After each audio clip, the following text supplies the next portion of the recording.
Halo, ketemu lagi dengan saya, channel yang spesial membahas dunia hipnoterapi, artinya dunia pikiran bawah sadar dan tentang kesehatan. Nah, dokter akan berusaha memadukan antara kesehatan dengan hipnoterapi. Jadi teman-teman yang sudah jadi orang tua ya, yang memiliki anak sering sekali kesal, terutama ibunya lah, kesal kalau anaknya sukanya main HP. Jadi saat jam belajar selalu melihat HP. Saat acara keluarga main HP. Pokoknya hidupnya itu 60% itu mungkin dengan handphone. Nah, karena mungkin sudah zaman ya. Kalau zamannya dokter di usia-usia anak-anak kan memang belum ada yang namanya HP ya. HP itu baru mulai ketika kuliah, itu pun baru berupa bisanya cuma SMS, kemudian telepon atau pakai pager. Jadi belum seperti sekarang di mana semua kesenangan bisa didapat lewat satu genggaman yang disebut dengan handphone. Cuma handphone ini kadang-kadang membuat seorang anak itu menjadi asosial ya, tidak lagi mengenal lingkungannya, tidak bersosialisasi dengan lingkungan termasuk keluarganya. Nah, bagaimana kita bisa mengubah hal tersebut? Kita harus tahu dulu ya, sebenarnya anak suka main HP itu sebenarnya bentuk candu ya, walaupun tidak seperti kayak candu judi online atau candu rokok ya.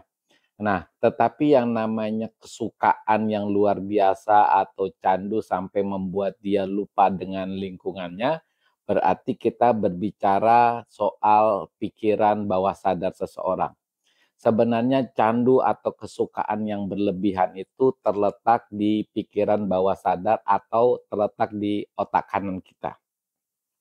Jadi kalau kita bisa masuk ke pikiran bawah sadar si anak ya, berarti kita bisa mengubah candu itu menjadi lebih baik, yaitu candu dengan hal-hal yang lebih positif.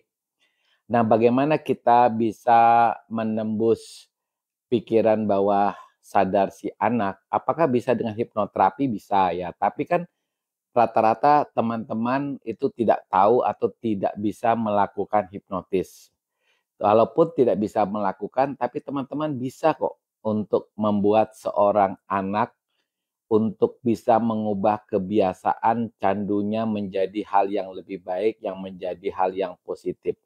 Nah, teman-teman, di sini dokter akan menceritakan bahwa teman-teman yang orang tua itu bisa menjadi figur otoritas. Nah, yang disebut dengan figur otoritas adalah orang yang memiliki otoritas ya, atau kekuasaan yang bisa membuat keputusan atau memberi perintah. Nah, figur otoritas ini bisa orang tua bagi anak, guru bagi murid, mentor ya bagi yang dibimbing, ataukah pemimpin instansi atau perusahaan bagi yang dipimpinnya. Ya, itu namanya figur otoritas. Walaupun figur otoritas itu harus punya kriteria karena ada seorang anak yang menganggap orang tuanya, hampir semua orang tuanya sebagai figur otoritas, ada juga yang mungkin sebagian kecil menganggap bukan ya.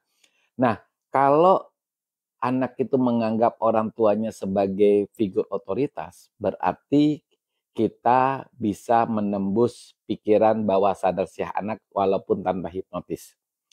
Nah, di sini apapun yang dilakukan oleh seorang figur otoritas ya, misalnya apa yang diucapkan oleh orang tua sebagai figur otoritas, apapun yang dilakukan orang tua itu bisa menembus pikiran bawah sadar si anak ya. Jadi kalau orang tuanya misalnya berbuat A, biasanya si anak juga ikut berbuat si A.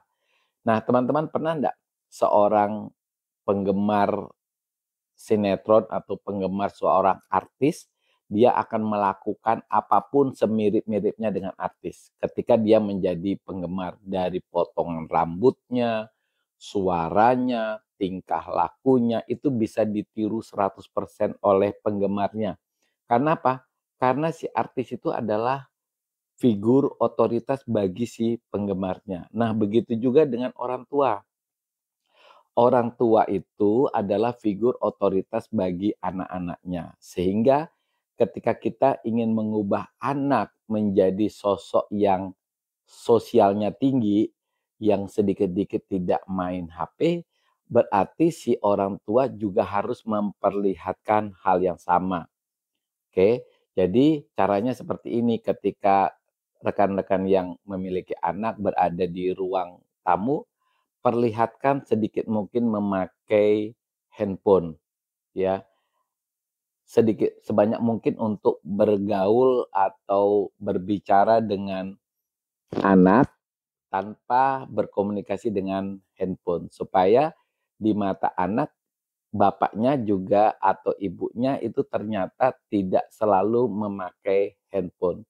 Nah, ketika memang rekan-rekan di depan anak harus menjawab handphone, ya, karena mungkin masalah yang penting, ya, sangat penting.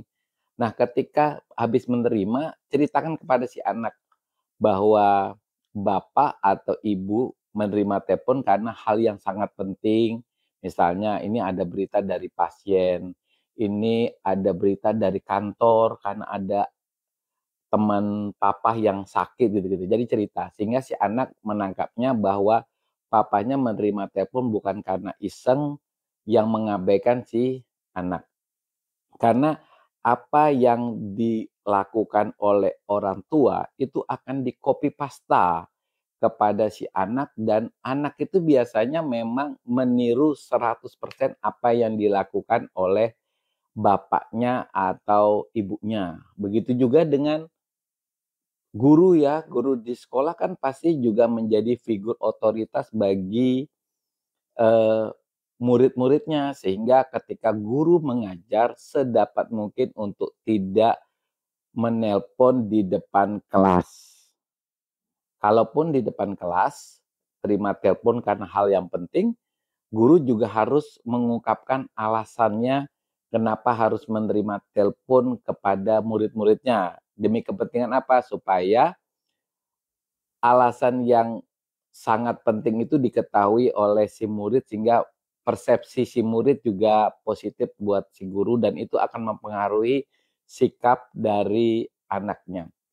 Yang paling penting begini, figur otoritas itu apapun yang dilakukan oleh si figur otoritas, baik guru maupun orang tua, dari sikap, kelakuan maupun cara bicaranya itu bisa mempengaruhi pikiran bawah sadarnya, termasuk, ya, tentang permainan HP, ya.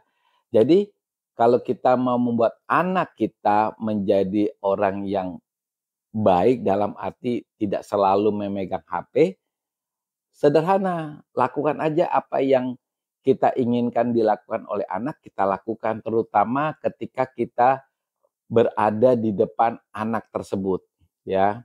Oke, teman-teman, tetap semangat.